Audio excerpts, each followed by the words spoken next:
नमस्कार दोस्तों, एक बार फिर से आप सभी का स्वागत है मेरे YouTube चैनल स्टडी टूल्स में।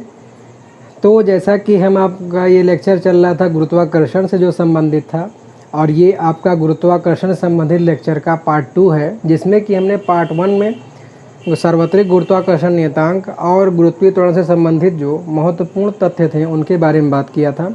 अब इसी कड़ी को हम आगे बढ़ाते हैं और उसके आगे जो है हम बात करेंगे पलायन वेग के बारे में कि क्या होता है ये पलायन वेग। पलायन शब्द का अगर आप रामायण वगैरह देखते होंगे या जो सीरियल आता है, तो वहाँ पे जो जब असुर लोग जब इंद्रलोक पे जब आक्रमण करते हैं तो उस समय इंद्रलोक से सभी देवता लोग पलायन कर जाते हैं। तो यहाँ से पलायन करने का अर्थ ये हुआ कि सभी देवता लोग वहाँ से भाग जाते थे। तो पलायन का भी अर्थ हुआ कि भाग जाना, मतलब कि वहाँ से निकल जाना, फिर वापस ना आना। ठीक है, कब तक नहीं आते थे? जब तक कि असुर वहाँ से ना हट जाए। तो उसी तरीके से यहाँ पे जो है, जैसा कि हम गुरुत्वाकर्षण संबंधित बात कर रहे हैं पृथ्वी और सभी ग्रहों की संबंधित गति से, तो पलायन का अर्थ ये हुआ कि जैसे मान लीजिए कि हम इस पिंड को ऐसे ऊपर फेंक रहे हैं, लेकिन फेंकने पर ये वापस यहीं पे आ जा रहा है। ठीक है, इसको किसी वेग से हमने फेंका तो वापस यहीं पे आ जा रहा है।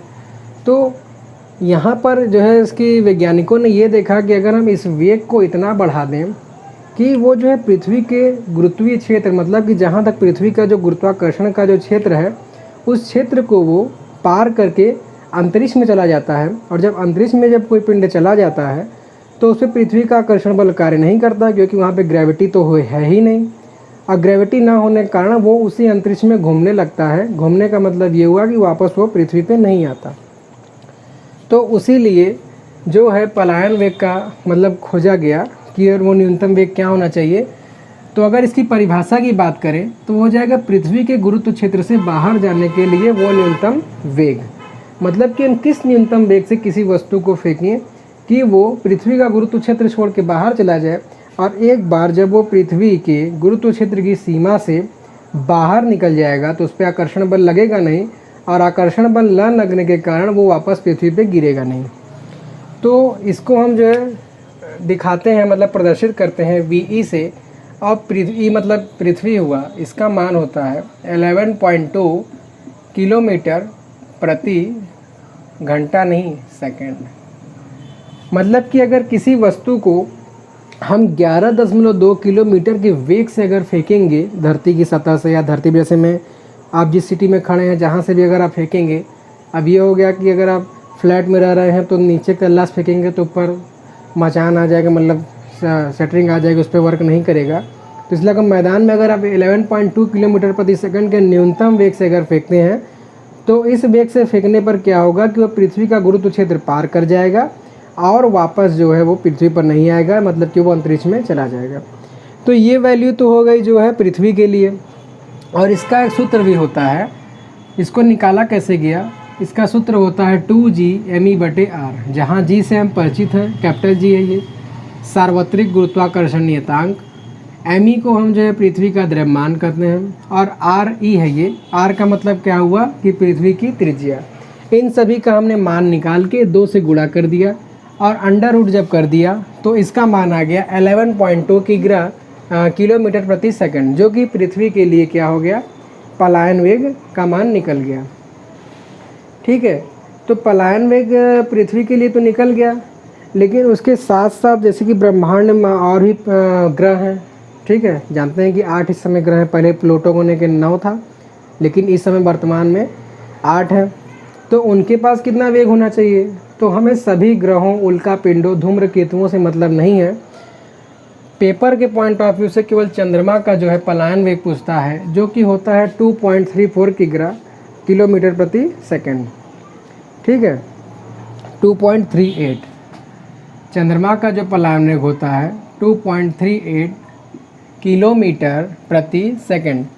मतलब कि अगर हम चंद्रमा से किसी वस्तु को फेंकेंगे तो उसको अंतरिक्ष में जाने के लिए इतने वेग की आवश्यकता होती है। अब ये निकला कैसे होगा? इसको भी निकलने के लिए चंद्रमा को मैं यम से डिनोट कर रहा हूँ।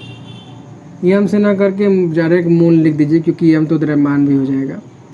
तो इसको भी निकालने का फॉर्मूला वही है 2G जी का मान तो सार्वत्रिक है, हर जगह सेम वही रहेगा, जो कि है 6.67 इंटू 10⁻⁻11।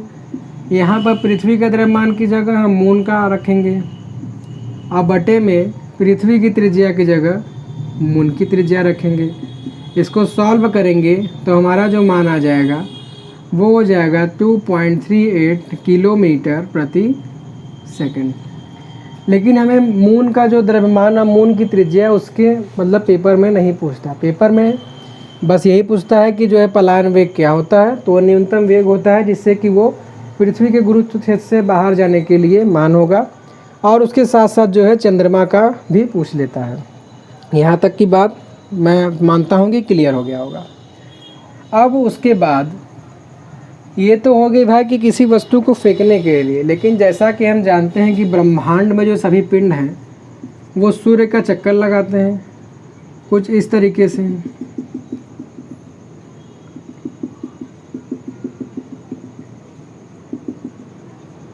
कुछ इस तरीके से जो है सभी ग्रह जो है सूर्य का चक्कर लगाते हैं। तो जैसा कि हमने देखा कि अगर किसी वस्तु को 11.2 पृथ्वी पे से फेंकने के लिए इस वेग से अगर फेंकेंगे तो वो पृथ्वी की सतह से बाहर चली जाएगी। तो इस कक्षा में चलने के लिए मतलब कि सूर्य का चक्कर लगाने के लिए उसका वेग कितना होना चाहिए, हमको ये भी तो ज्ञात होना चाहिए। पता चला कि वो 11.2 किलोमीटर प्रति सेकंड के वेग से चल रही है तो वो चक्कर लगाएगी नहीं, वो बाहर फेंका जाएगी। और अगर हम बहुत कम करेंगे तो इन दोनों के मध्य जो लगने वाला आकर्षण बल है, वो आकर्षण बल के कारण वो ग्रह जो है सूर्य में ही समा जाएगा और उसका विनाश हो जाएगा। तो उसी लिए जो है इसको कैलकुलेशन किया गया, जिसको कैलकुलेशन के लिए जो फॉर्मूला होता है वो होता है v, जिसको हम o से डिनोट करते हैं, VO = √G/RE। ठीक है, मतलब कि इसमें हम क्या करेंगे कि G जो कि सार्वत्रिक गुरुत्वाकर्षण नियतांक है, सार्वत्रिक गुरुत्वाकर्षण नियतांक और पृथ्वी का द्रव्यमान का गुणा करके बटे में पृथ्वी की जो त्रिज्या है उससे जब हम भाग दे देंगे और उसका वर्गमूल निकाल देंगे तो हमें सूर्य का चक्कर लगाने के लिए पृथ्वी का कितना चाल होना चाहिए वो हमें ज्ञात हो जाएगा। तो इतना मान रखने पे जो हमारा वैल्यू आता है वो हो जाएगा 7.5। मतलब कि ये मान रखने पे जो इसका मान आएगा वो आएगा 7.5 किलोमीटर प्रति सेकंड। मतलब कि पृथ्वी जो कि सन का अगर चक्कर लगा रही है तो चक्कर लगाने में उसकी जो चाल होती है वो होती है 7.5 किलोमीटर प्रति सेकंड। और जाहिर सी बात है कि पलायन वेग से कम ही होगा, क्योंकि अगर इससे ज़्यादा चाल से चलेगी तो या तो वो अपने मार्ग से पथ भ्रष्ट हो जाएगी, मतलब कि वो अपना पूरा परिक्रमण का जो उसका बना हुआ है चक्र उसमें नहीं चलेगी, या तो अंदर आ जाएगी या तो बाहर आ जाएगी। और ज़्यादा करने पे 11 से ज़्यादा या 11 के बराबर करने पे वो उसका अपने क्षेत्र को छोड़ के बाहर निकल जाएगी। तो यहाँ तक तो ये हो गया। अब उसके साथ साथ जो है चंद्रमा का ही पूछता है, तो मैंने आपको पहले ही बता दिया है कि ये होता है 2.38 किलोमीटर पर सेकेंड। ठीक है, तो यहाँ तक की बात क्लियर है। चंद्रमा का जो है नहीं पूछता, ये जो मैंने आपको बताया पहले ही पलायन वेग सही है, चंद्रमा का कक्षीय वेग नहीं पूछता। अब उसके बाद जैसा कि आप देख रहे हैं कि दोनों सूत्र में कुछ सिमिलैरिटी नज़र आ रही है, यहाँ पर भी GMER है, यहाँ पर भी GMER है। ठीक है, तो इन दोनों में जो एक संबंध होता है वो भी क्वेश्चन में अक्सर पूछा जाता है, उसको देख लेते हैं। तो जैसा कि हम जानते हैं कि जो पलायन वेग होता है उसको VO से दिखाते हैं, जो कि होता है बराबर 2GME/RE। लेकिन अभी जब हमने पढ़ा कि जो कक्षीय वेग है इसको ई से नोट करते हैं, पलायन वेग को VO कक्षीय वेग को, वो होता है अंडर रूट के अंदर 2GME/RE। तो क्योंकि ये सभी अंडर रूट में है तो इसको हम इस तरीके से भी लिख सकते हैं, under root 2 into under root में जी एम बटे आर ई, और इस जी एम बटे आर ई की जगह हम क्या लिख सकते हैं, कच्छी वेग जो कि वी ओ है। तो यहाँ से ये रिलेशन आ गया कि पलायन वेग जो होता है बराबर होगा √2 इंटू कच्छी वेग, जो कि संबंध हमेशा पूछता है कि पलायन वेग बराबर करनी में 2 गुणे कच्छी वेग। तो इस संबंध को भी आप ध्यान में रखिएगा। तो यहाँ तक हमने जो बात की है कि ग्रह किस प्रकार से गति करते हैं, कितना किसी पिंड को फेंकने के लिए उसको गुरुत्व क्षेत्र से बाहर जाने के लिए हमको चाल चाहिए। अब उसके बाद जैसा कि सभी ग्रह गति कर रहे हैं, ये किस प्रकार से गति कर रहे हैं, वृत्ताकार, अर्ध दीर्घ वृत्ताकार, सूर्य के नज़दीक हैं, पास हैं, और उसके साथ कितना क्षेत्रफल कितने समय में पार कर रहे हैं, उसके साथ जो है उनकी दूरी और जो ग्रह की जो परिक्रमण त्रिज्या बन रही है उनमें क्या संबंध है। तो इन्हीं सभी का अध्ययन करने के लिए केपलर ने जो है नियम बताया था जो कि ग्रहों की गति संबंधित है, जिसको हम कहते हैं केपलर का नियम। और इन्होंने 3 नियम दिया था, 1 2 3। तो अब हम इन्हीं तीनों नियम के बारे में बात करेंगे। तो देखिए, जो केपलर का प्रथम नियम था उसमें केपलर ने बताया कि ग्रह जो है सूर्य की परिक्रमा दीर्घ वृत्ताकार कक्षा में करते हैं। मतलब कि जो सभी ग्रह होते हैं वो सूर्य के चारों तरफ परिक्रमा तो करते हैं, लेकिन वो मतलब कि कहने का मतलब ये है कि ये सन है तो सभी ऐसे गोली पथ में परिक्रमा नहीं करते हैं। इस तरीके से सभी ग्रह जो परिक्रमा करते हैं वो दीर्घ वृत्ताकार पथ में करते हैं। कैसे, वो देखते हैं। दीर्घ वृत्ताकार पथ का मतलब कि वो इलिप्स कुछ इस तरीके से गति करते हैं।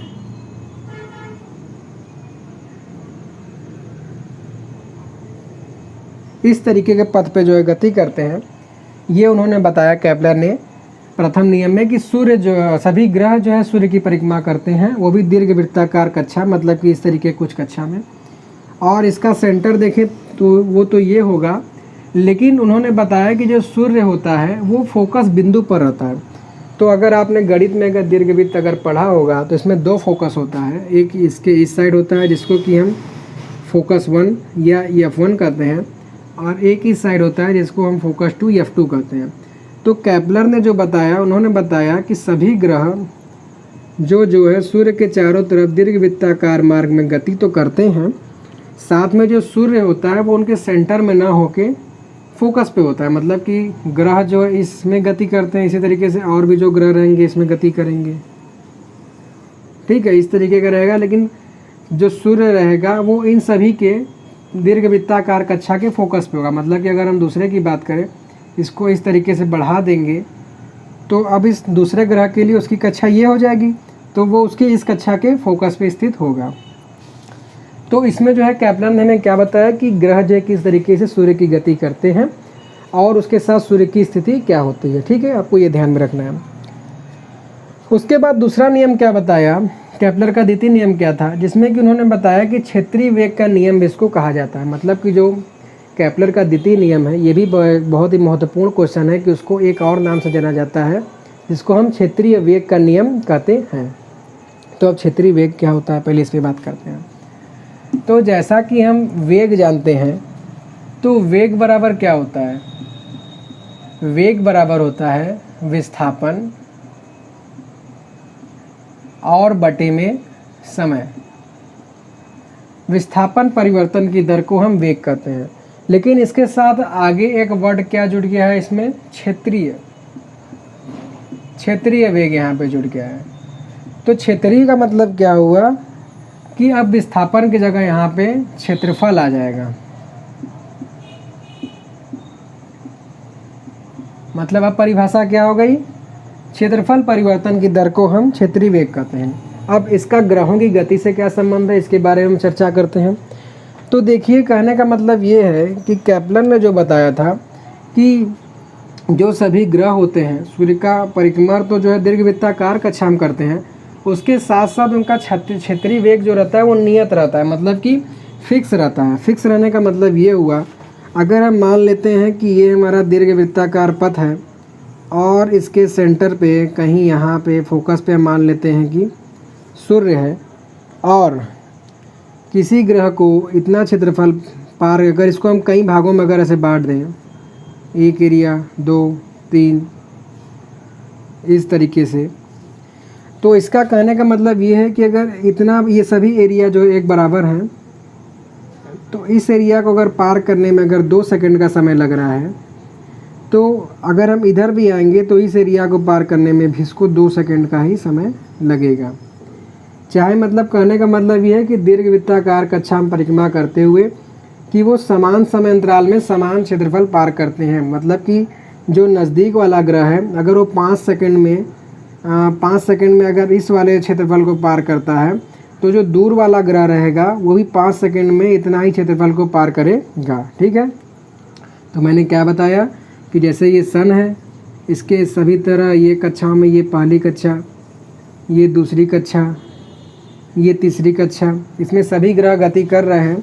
तो ये मान लेते हैं कि अगर ये जो पास वाला ग्रह है बुध है, जैसा कि वो इनके फोकस पे स्थित होता है ग्रह यहाँ पे सूर्य, तो अगर मान लेते हैं कि वो 5 सेकंड में इतना एरिया पार करता है, 5 सेकंड में, तो जो इसके बाद का जो ग्रह रहेगा वो भी इसी एरिया को 5 ही सेकंड में पार करेगा, और उसके बाद का जो ग्रह रहेगा वो भी इसी एरिया को 5 ही सेकंड में पार करेगा।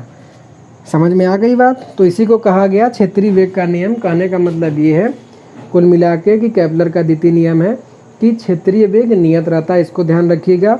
उसके साथ साथ ये समझ लीजिए कि वो समान समय अंतराल में समान क्षेत्रफल सभी ग्रह सूर्य के पास दीर्घवृत्ताकार कक्षा में पार करते हैं। तो ये तो हो गया दोनों बात। अब उसके बाद तीसरा जो आ रहा है वो है केपलर का तृतीय नियम। केपलर का तृतीय नियम, जिसको हम एक और अन्य नाम से जानते हैं परिक्रमण काल का नियम। केपलर का तृतीय नियम क्या है? परिक्रमण काल का नियम। तो इसको हम समझते हैं कि भाई परिक्रमण काल का नियम क्या होता है। तो परिक्रमण काल के नियम के अनुसार केपलर ने जो बताया कि जो ग्रह रहते हैं वो सूर्य के चारों तरफ तो गति करते ही हैं, मतलब कि यहाँ फोकस पे कहीं सूर्य तो रहेगा ही, इसके चारों तरफ दीर्घवृत्ताकार मार्ग पे गति करते हैं।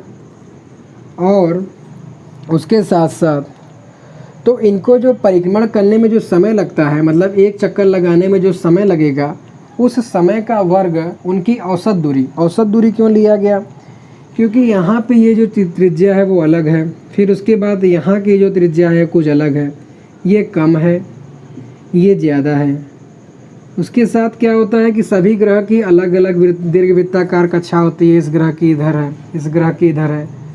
तो इसी कारण से जो है केपलर ने क्या बताया कि सभी ग्रहों का जो एक चक्कर लगाने में जो परिक्रमण काल लगेगा, मतलब एक चक्कर पूरा लगाने में जितना भी समय लगेगा, उसका यदि हम वर्ग कर देते हैं तो उसकी औसत दूरी, मतलब कि कम ज़्यादा के हिसाब से इसका एक एवरेज डिस्टेंस यहाँ से मान लिया जाता है औसत दूरी, कि यहाँ ग्रह जो है इतने दूरी पर होगा, क्योंकि इस साइड आएगा तो पास हो जाएगा, इस साइड आएगा तो दूर हो जाएगा, यहाँ पर आएगा तो पास रहेगा, इस तरीके से यहाँ पर आएगा दूर होगा। तो इन्हीं सब के आधार पर इसका औसत दूरी जो निकाल लिया जाता है वो उसके वर्ग क्यूब, मतलब घन के समानुपाती होता है। मतलब कि परिक्रमण काल का अगर हम वर्ग कर देंगे और उनकी जो बीच की औसत दूरी रहेगा उसका घन कर देंगे, तो उन दोनों का मान एक दूसरे के समानुपाती होता है।